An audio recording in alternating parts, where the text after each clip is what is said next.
新北市土城区日新里设立习食冰箱，由里长自掏腰包提供冰箱，并且媒合了在地的企业与社区资源，存放多余但仍可食用的熟食，让习食不只是行动，而是一种在社区中持续发酵的善意。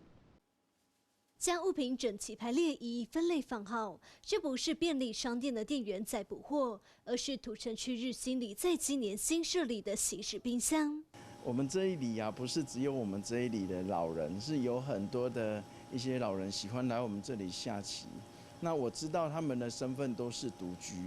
所以我就会提供这样的面包啊、凉面啊、三明治这些来让他们吃。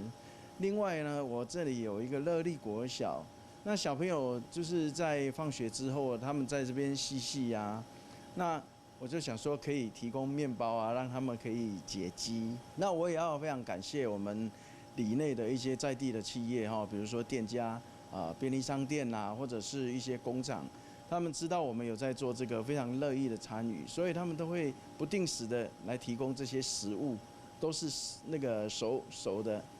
的一些食物熟食，让我们的这些需要的人都可以在及时马上可以食用这样子。里长自掏腰包将冰箱放在日新里活动中心内，并媒合在地企业及社区资源，不仅能避免食材浪费，更能将多余的食物分享给有需要的人，把剩食变爱心。一开始呢，其实是因为我们那个志工家长协会的那个创会长何若平。我觉得他就是我的一个生命中的贵人哦，他引领我说啊，这些食物啊，其实它是可以透过我们的一个重视，然后给需要的人，